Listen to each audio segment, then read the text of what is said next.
C'est ça l'Afrique. C'est ça l'Afrique. Et tout ça pourquoi? Juste pour faire plaisir à la France. La guerre que nous voyons là, ce n'est pas une guerre pour une démocratie. Hein. Vous savez très bien qu'en Afrique, il n'y a jamais eu de démocratie. On est d'accord?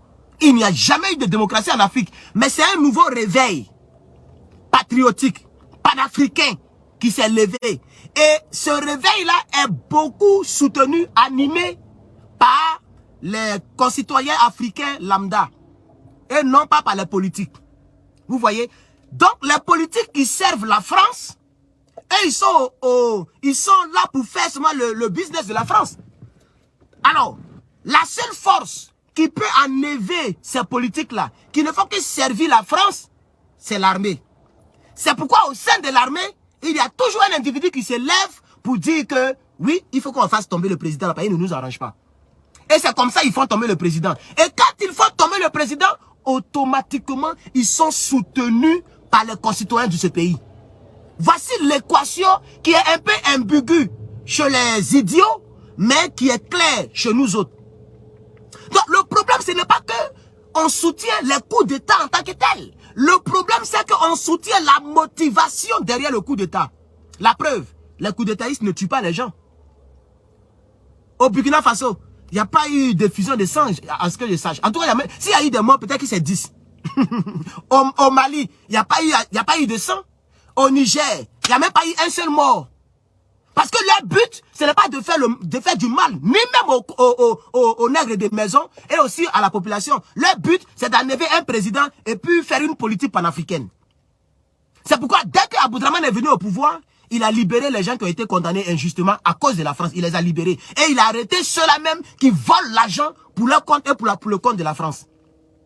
Dès que Goïta est venu, il a chassé l'armée française. Ibrahim, dès qu'il est venu, il a commencé à armer le Burkina Faso et à donner une image à l'armée du Burkina Faso, chers camarades. Vous comprenez? Donc il faut que les Africains comprennent que nous sommes dans cette guerre. Nous soutenons le Niger, pas parce que nous soutenons le coup d'État en tant que tel, mais nous soutenons la motivation du coup d'État. L'Africain est fatigué. L'Africain est fatigué. Mettez les cœurs, chers camarades. Mettez beaucoup de cœur, s'il vous plaît.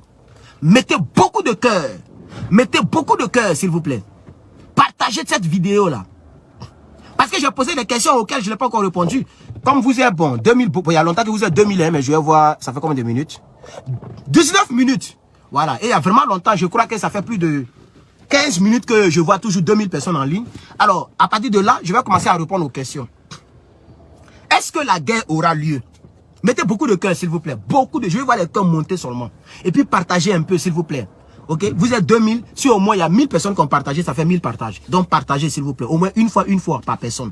S'il vous plaît, soutenez le combat. C'est tout ce qui est mon salaire. Et ça me fait plaisir quand je finis la vidéo, que je vois qu'il y a beaucoup de partages, ça me fait plaisir. Mettez le cœur et partagez la vidéo. Oui et non.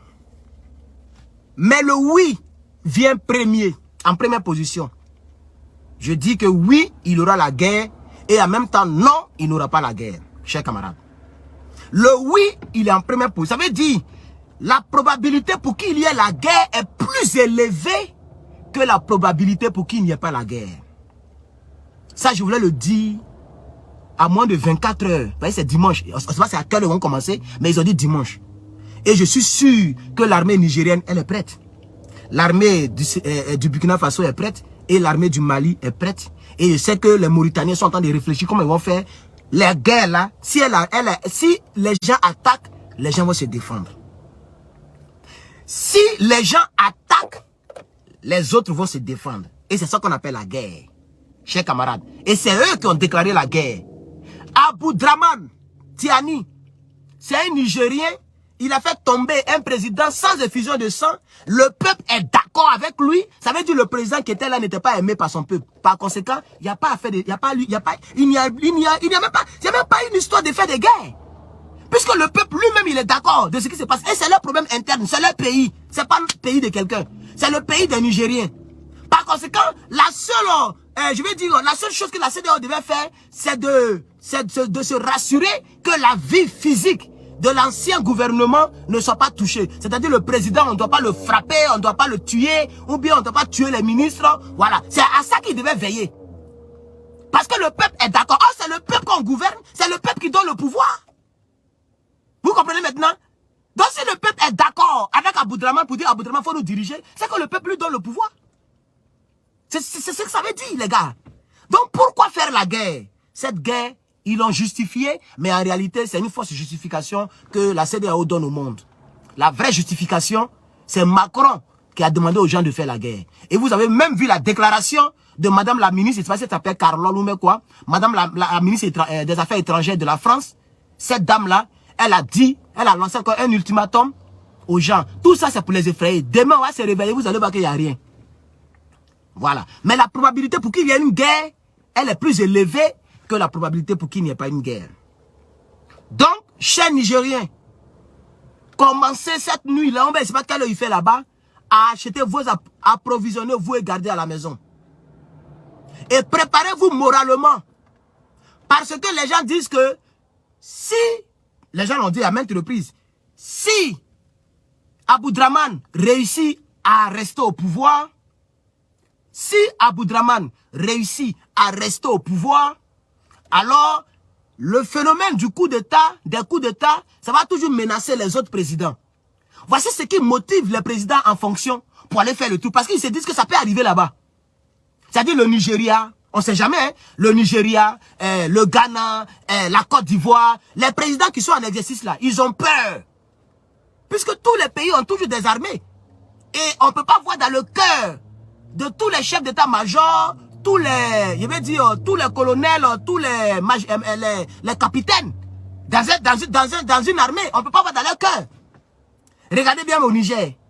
Lui qui était toujours derrière Bazoum, il est avec Tiani. Mais Bazoum ne savait pas.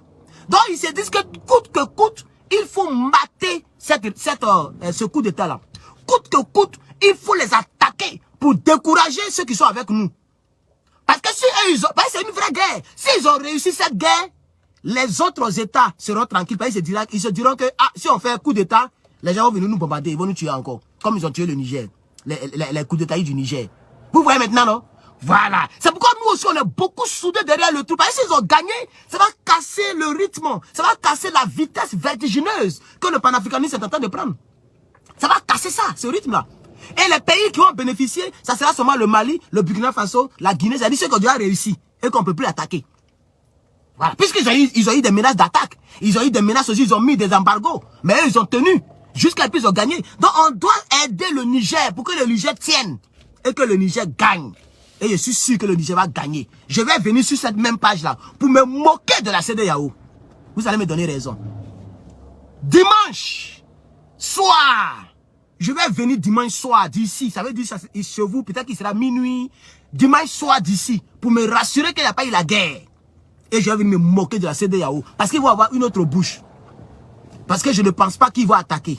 Maintenant, s'ils attaquent, il y aura plein de morts. C'est tout. Il n'y a pas autre chose. Ils vont simplement créer, ils vont ajouter au palmarès des veuves. Ils vont ajouter d'autres veuves. Donc il y aura beaucoup de veuves, beaucoup d'orphelins, le sang qui va couler, et puis les blancs vont se moquer des nègres. Les blancs vont se moquer de nous. Ils vont dire, regardez, une organisation ouest-africaine qui attaque des pays qui sont membres de cette organisation. C'est comme ça qu'ils vont se moquer de nous. C'est comme si l'OTAN attaque un pays de l'OTAN. C'est la même chose. Ça ne peut jamais être possible dans la tête des Blancs.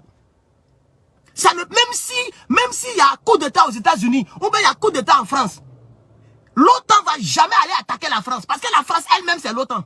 Elle est dans l'OTAN. Et la France est un territoire de l'OTAN. Donc le simple fait que l'OTAN aille attaquer la France, mais les Russes vont se moquer d'eux. La Corée du Nord va se moquer d'eux. Ils vont dire, regardez, ils s'attaquent entre eux. C'est la preuve qu'ils ne sont pas intelligents. C'est la preuve que c'est eux qui sont le problème de ce monde. Regardez, ils s'attaquent entre eux. L'OTAN qui attaque l'OTAN. Mais c'est ce que les Africains veulent faire en Afrique. Et puis les gens n'ont pas compris ça. Les maudits, ils ne comprennent même pas ça comme ça. Puisque le Niger, je pense que le Niger fait partie de l'OTAN. Ou bien je me trompe. Donc, c'est-à-dire l'OTAN qui va attaquer un pays membre de l'OTAN. Mais c'est extraordinaire. Normalement, l'OTAN devait protéger les pays membres de l'OTAN. Donc vous là, vous ne deviez même pas mettre sur la table la guerre. Parce que le Niger fait partie de l'OTAN. Peut-être que je me trompe. Donc, normalement, sur votre table là, il devait avoir toutes les solutions sauf la guerre. attaquez le Niger, vous attaquez, il dit l'OTAN maintenant, pardonnez. Si vous attaquez le Niger, vous attaquez la CEDEAO. Donc vous vous attaquez vous-même. C'est qui n'a jamais hésité dans ce monde. Donc les gens vont se moquer de l'Afrique encore. Et les gens savent que vous faites tout ça là à cause des Blancs. À cause des peaux grattées. Vous faites tout ça là, c'est à cause des Blancs. Vous êtes prêts à tuer vos frères à cause des Blancs. Mais sachez que la guerre là, comme je l'ai dit là, c'est dans les deux sens. Il y aura des morts dans les deux sens. Voilà. Les Sénégalais que vous vous apprêtez à envoyer là, on n'a plus autant de dire non, tirailleurs sénégalais. C'est pas faire de tirailleurs sénégalais. Hein? Les Sénégalais vous allez envoyer là. Si vous avez envoyé 1000 Sénégalais, au moins 500 vont mourir dedans. C'est ça qu'il s'agit. Voilà. Les gens vont mourir du côté du Niger et du côté des alliés du Niger, mais de votre côté, les gens vont mourir. Donc en un mot, il y aura des morts. C'est des Africains qui vont mourir. Donc moi, je vais tout simplement dire à l'OTAN, ce que vous voulez faire là, vous voulez simplement nous unir à l'international. C'est tout. Les gens vont c'est les mêmes blancs là. C'est eux qui vont se moquer de vous demain. Si demain on est unis, ils vont dire, vous la quittez là, en 2023 là, vous avez fait la guerre contre votre propre pays. C'est ce qu'ils vont dire. Si vous faites la guerre demain, et puis peut-être dans 50 ans ou dans 100 ans, on devient les États-Unis d'Afrique. Et qu'on est sur un plateau télé, il y a un blanc qui va sortir là pour dire, vous là, vous dites quoi? Vous étiez des bêtes hier, vous étiez des nègres hier, la preuve, vous vous êtes attaqués entre vous. L'OTAN, la CEDEAO a attaqué la CEDEAO, on a vu ça ici. On vous a manipulé ici, vous êtes des bêtes. C'est maintenant là que par la force des choses que vous dites que vous êtes unis. Sinon vous ne valez rien, ils vont prendre ça pour se moquer de nous.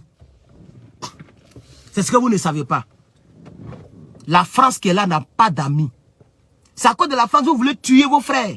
Vous voulez vous entretuer. Il ne faut pas y aller dire que vous voulez tuer comme si c'est eux seuls qui sont armés. Vous n'avez pas vu l'armée du Mali? D'accord, allez-y, vous allez voir. Allez-y, vous allez voir. Moi, c'est tout ce que j'ai dit. Je ne sais pas pourquoi Draman Ouattara même on dit qu'il n'a pas donné de soldats. Il n'a qu'à donner soldats.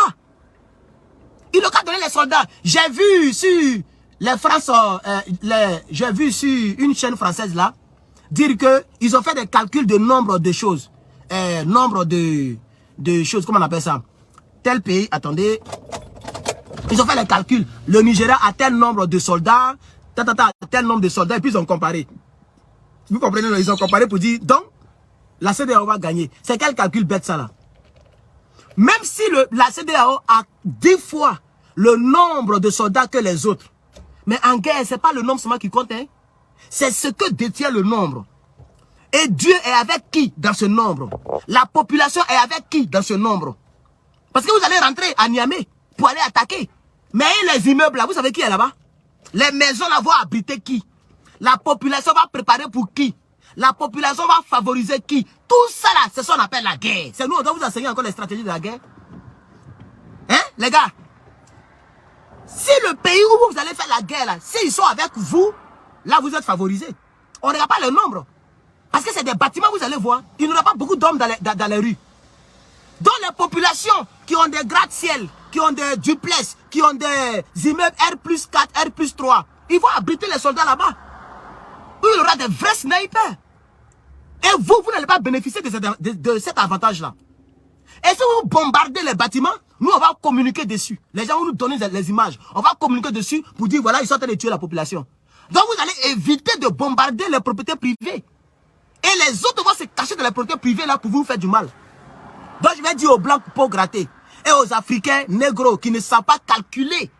Hein, c'est-à-dire qu'ils ne savent pas se placer dans un champ lexical pour réfléchir. Mais eux, la réflexion, c'est 1 + 1 = 2, c'est fini. C'est comme ça, Sorogo m'a fait. Il dit, Bédié, au premier tour, il a eu tel nombre de voix. Et puis Draman a eu tel nombre de voix. Donc, si on met les deux nombres de voix, c'est que Draman a gagné. Mais on n'est plus au premier tour. On est au deuxième tour. Il peut y avoir des bulletins nuls. Il y a des gens qui n'aiment pas Bédié, qui n'aiment pas Draman. Ou bien il y a des gens qui n'aiment pas Gbagbo, qui n'aiment pas Draman. Or, c'est Gbagbo et puis Draman qui sont au deuxième tour. Donc les gens préfèrent ne pas voter. Vous voyez, non? Voilà. Il y a des bulletins nuls. Il y a des gens qui sont morts. Il y a des gens qui ont préféré voter. Ils ont voté pour Bédié hier. Mais comme ils n'aiment pas Draman, ils ont voté pour Gbagbo. C'est ça qu'on appelle la probabilité. C'est pourquoi on dit aux gens d'aller à l'école. Vous voyez? Mais Soro dit, il est intelligent, hein? Mais comme il est de mauvaise foi, il dit, on prend les résultats des premiers tours là, et puis Draman a gagné. S'ils ne veulent pas, on va faire la guerre. Et puis ils ont fait la guerre, ils ont tué beaucoup de personnes. C'est cette mentalité-là que la France est en train de vous faire croire. Quand elle vous montre, non, le Nigeria a 184 000. Moi, mais je ne sais même pas que le Nigeria avait 184 000. C'est une armée qu'elle a là. Ils ne sont même pas nombreux. Attends, ils sont beaucoup de millions d'habitants. Tellement que la souveraineté de leur pays ne les intéresse pas. Le Nigeria, c'est 184 000 soldats que vous avez. Mais c'est une honte pour le Nigeria. Le Nigeria est un pays très peuplé. J'oublie le nombre. Mais je pense que, je ne sais même pas si c'est 100 000, 100 millions. Pardonnez, aidez-moi parce que j'oublie. Les gens ne m'ont jamais intéressé même d'ailleurs, puisque je ne parle pas anglais. Mais je pense que le Nigeria, ils sont très peuplés et très riches. Et puis ils ont 184. Quand j'ai vu, j'ai ri jusqu'à dire voilà. Vous voyez, l'Africain, il s'en fout de la souveraineté. Waouh! La Côte d'Ivoire avait 30 000 à une année là. On dit ils ont 27 000 maintenant. Draman est venu là diminuer les forces de l'ordre et puis il a mis les rebelles, les dozos. Donc les dozos les surveillent. Ils n'ont même pas besoin des forces de l'ordre. Donc ils ont diminué beaucoup pour prioriser les dozos. Les charbontiquis qui sont remplis à la garde présidentielle. De 30 000, on est tombé à 27 000. Donc chers camarades, on va poursuivre. Donc je disais que je voulais dire simplement, ceux qui ont monté les chiffres là, que dans la guerre là, c'est pas seulement les chiffres, on regarde. Hein. Il y a des pays qui sont moins, quelqu'un dit, voilà, 200 millions, je crois bien. Ils sont 200 millions, 200 et quelques. Donc vous-même regardez l'équation. Comment un pays qui a des habitants de 205 millions, et puis ils ont 184 000 au total de leur force armée. Mais c'est quoi ça? Ça prouve que même la souveraineté des pays là, c'est pas leur problème. Et ils s'en foutent de est-ce que le pays est protégé. Ça veut dire s'il y a une guerre contre le Nigeria là, ils vont perdre rapidement. Ils vont perdre parce qu'ils n'ont pas d'armée. Ils ne sont pas nombreux. Regardez aux États-Unis. Par exemple, quand je parle de ça, on dit non. Regardez par exemple aux États-Unis. Ils n'ont pas beaucoup d'hommes, mais on a quand même, je pense qu'on a 1 million et puis beaucoup de réservistes. 800 000, bon, je ne sais pas combien. Vous voyez? Mais c'est à peu près la même population. Hein? Ici, on est 300 quelque chose, 300 millions quelque chose. Et ils sont 200 et quelques. C'est ce que je vois là-bas. 200 millions quelque chose, on est 300 millions quelque chose. Regardez la différence. Réservistes seulement, on est à 800 000. Je crois bien, réservistes. Sans compter ceux qui sont actifs. Et puis regardez les armes qu'on a.